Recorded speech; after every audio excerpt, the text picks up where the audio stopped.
Good morning. आज हम हिंदी व्याकरण पाठ 8 का अध्ययन करेंगे, समझाएंगे, जिसका नाम है संज्ञा के विकारी तत्व। ये चैप्टर 3 भागों में पूरा होगा। पहला है लिंग, जो संज्ञा के विकारी प्रमुख तत्व हैं, उनमें पहला है लिंग, सेकंड वाला है वचन और थर्ड कारक। इस प्रकार ये तीनों को मिलाकर एक चैप्टर बनता है, एक पाठ बनता है, लिंग, वचन व कारक। संज्ञा के विकारी तत्व। संज्ञा एक विकारी यानी परिवर्तनशील, जिसमें विकार यानी परिवर्तन होता है। संज्ञा शब्दों में परिवर्तन आने के निम्नलिखित 3 आधार हैं, जो अभी मैंने पाठ स्टार्ट करते समय आपको बता दिए थे। पहला है लिंग यानी जेंडर, वचन नंबर, कारक केस।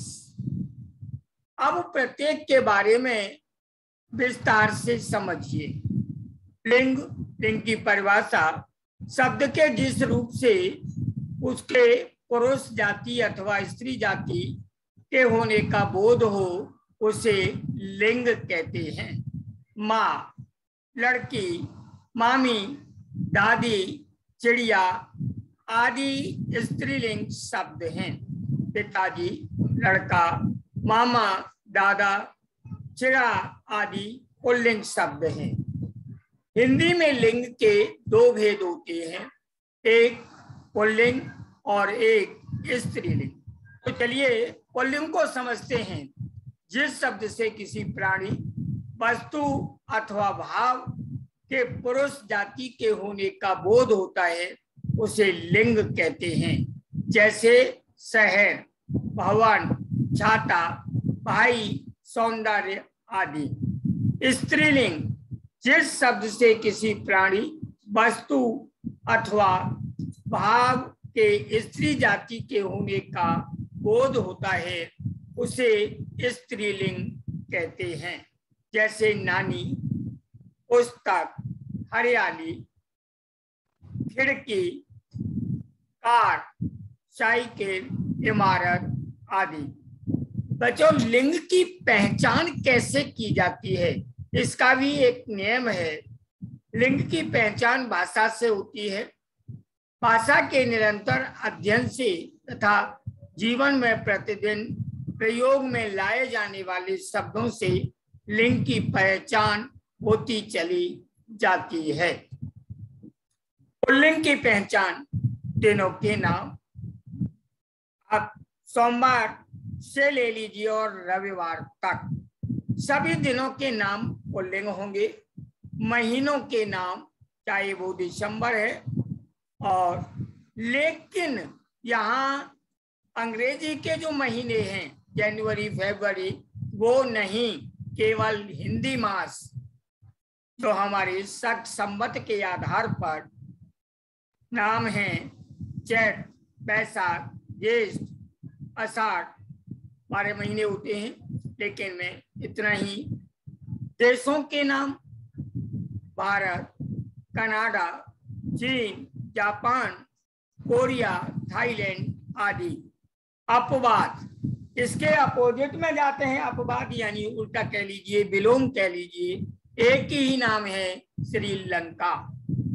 देश है लेकिन नाम पुल्लिंग का न होकर स्त्रीलिंग का होता है। पर्वतों के नाम कैलाश, हिमालय, आल्प्स, विंध्याचल आदि। फलों के नाम अमरूद, सेब, केला, आम, संतरा आदि। अपवाद है इसमें लीची। ग्रहों के नाम सूर्य, चंद्र, मंगल, बुध, बृहस्पति, शुक्र, शनि, राहु, केतु आदि। इसका भी एक अपवाद है, जिसका नाम है पृथ्वी। ये हमारे सूर्य का उपग्रह भी है। स्त्रीलिंग की पहचान नीचे लिखे शब्द सदा स्त्रीलिंग में होते हैं, उनमें कभी कोई परिवर्तन नहीं होता। भाषाओं के नाम, चाहे वो हिंदी है, मराठी है, कोंकणी है, तमिल है, पंजाबी है, चीनी है, जापानी है, गुजराती है, अंग्रेजी आदि। लिपियों के नाम देवनागरी, गुरुमुखी, रोमन आदि। आपकी हिंदी भाषा देवनागरी में लिखी जाती है। बोलियों के नाम भोजपुरी, हरियाणवी, पहाड़ी आदि। नदियों के नाम सरस्वती, कृष्णा, गंगा, कावेरी, सतलुज, व्यास आदि। तिथियों के नाम अमावस्या, पूर्णिमा, एकादशी, प्रथमा, द्वितीया, तृतीया, चतुर्थी एंड सप्तमी। अब आते हैं नक्षत्रों के नाम, जिन्हें रोहिणी, अश्विनी, चित्रा आदि। अब बच्चों, लिंग का परिवर्तन किस प्रकार किया जाता है? पुल्लिंग से स्त्रीलिंग बनाने के नियम। शब्द के अंतिम में आ को आ में बदलकर छात्र, छात्रा, शिष्य, शिष्या, भवदीय, भवदिया, बाल, बाला, महोदय, महोदया, वृद्ध, वृद्धा। शब्द के अंत में आ को ई में बदलकर ब्राह्मण, ब्राह्मणी, पुत्र, पुत्री, देव, देवी और गोप, गोपी, पहाड़, पहाड़ी, दास, दासी आदि। बहुत लंबा है, इसे आप नियम के अनुसार, जो नियम दिया गया है, बिना नियम के व्याकरण को नहीं किया जा सकता। शब्द के अंत में आ को ई में बदलकर, जैसे दादा, दादी। शब्द को अंतिम आ को या में बदलकर बूढ़ा, बुढ़िया, चूहा, चूहिया। शब्दांत के अक को ईका में बदलकर, जैसे बालक, बालिका, लेखक, लेखिका। शब्द के अंत में आनी लगाकर जेठ, जेठानी, देवर, देवरानी। शब्द के अंत में नी लगाकर, जैसे भील, भीलनी, शेर, शेरनी। शब्दांत या शब्दांत के दान को वती में बदलकर, जैसे बहुत कुछ मिलेगा आपको, श्रीमान, श्रीमती, आयुष्मान। आप नियम से देखेंगे 14 है इसमें, यानी 14।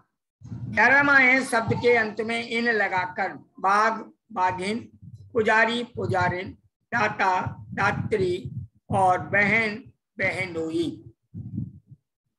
नंबर 2 पर आता है वचन।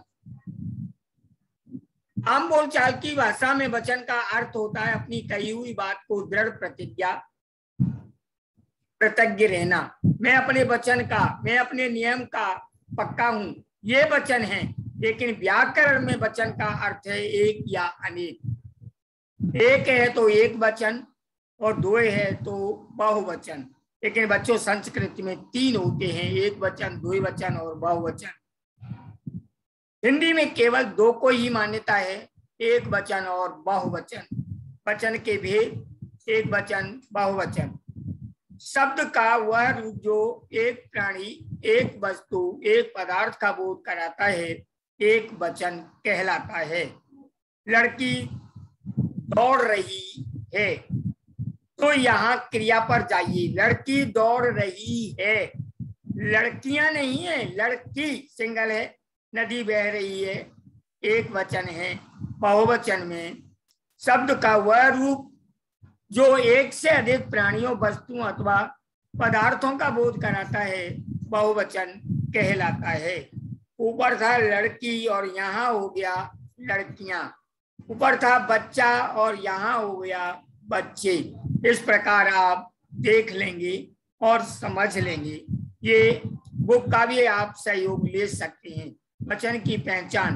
हिंदी भाषा में वचन पहचानने के कुछ नियम होते हैं, जिसके आधार पर आसानी से वचन, एक वचन को बहुवचन में या की तरह से पहचान किया जा सकता है। लड़की गाना गा रही है, लड़कियां गाना गा रही है। सुंदर फूल खिला है, सुंदर कमल खिले हैं। ये संज्ञा पर जाकर के बहुवचन बनेंगे। एक वचन से बहुवचन बनाने के नियम। आकारांत शब्दों के अंत में आ को ए, आकारांत शब्दों में अंतिम आ को ए, आकारांत शब्दों में अंत में ए जोड़कर और आकारांत शब्दों के अंत में या जोड़कर ईकारांत शब्दों के अंत में ई को, जैसे रीति रीतियां, नीति नीतियां। 5वां नंबर है उकारांत और उकारांत। औकारांत 3 है शब्द, इसमें ए लगा देंगे। वस्तु वस्तुएं, धेनु धेनुएं, बहु बहुएं। या शब्दांत वचन परिवर्तन के समय या हो जाता है, जैसे गुड़िया गुड़िया, गुड़िया गुड़िया, डिबिया डिबिया। हिंदी भाषा में एक वचन के अंत में यड़, जन, वर्ग आदि लोग आदि शब्दांश लगाकर बहुवचन बनाए जाते हैं। मुनि मुनिगण, शिक्षक शिक्षकगण, विद्यार्थी विद्यार्थीगण। कारक। केस, रोहित ने दूध पी लिया। जैसे कारक के बारे में बता दूं, जो कारक के चिन्ह होते हैं, मात्राएं जो होती हैं, कारक 8 प्रकार के होते हैं। वो इस प्रकार हैं: कर्ता ने कर्म को करण से संप्रदान, अपादान, संबोधन, अधिकरण। जब ये पढ़ेंगे तब आपको इसकी जानकारी होगी। पहला है कर्ता कारक। कर्ता का चिन्ह होता है ने। कर्म कारक, इसका चिन्ह होता है को। और करण कारक से के और संप्रदान के लिए को, अपादान से अलग होना। बच्चों सभी के उदाहरण दिए हैं। वह कलम से पत्र लिखता है, उसे पत्र के द्वारा सूचित करो, गरीबों को दान दो। अगर इन कारक चिन्हों का भाषा में प्रयोग नहीं किया जाएगा तो काफी अशुद्धता आ जाएगी। उदाहरण के लिए देखिए, वह कलम से पत्र लिखता है। कलम से मत लिखिए, कलम पत्र लिखता है, पूरा वाक्य का सेंस ही खत्म हो जाएगा। इसलिए आप लोगों को कारक चिन्हों का प्रयोग करना बहुत ही उत्तरदायी होगा। संबंध कारक का, की, के, रा, री, रे। अधिकरण में ने, पर, हैं, अरे। अब आता है कर्ता कारक। इनकी सभी की परिभाषाएं अगर हम कायदा से पूरी करना चाहें, रूल से, नियम से करना चाहें, तो आपको परिभाषा देखनी है बस। शब्द के जिस रूप से क्रिया के करने वाले का बोध हो उसे कर्ता कारक कहते हैं। अनुज ने फुटबॉल पर किक यानी ठोकर मारी। संगीता ने मधुर गीत गाया आदि। गाय घास खा रही है, विनय पतंग उड़ा रहा है। उपर्युक्त वाक्यों में गाय और विनय। अब है कर्म कारक। कर्म कारक, जिस शब्द पर क्रिया का बल पड़े उसे कर्म कारक कहते हैं।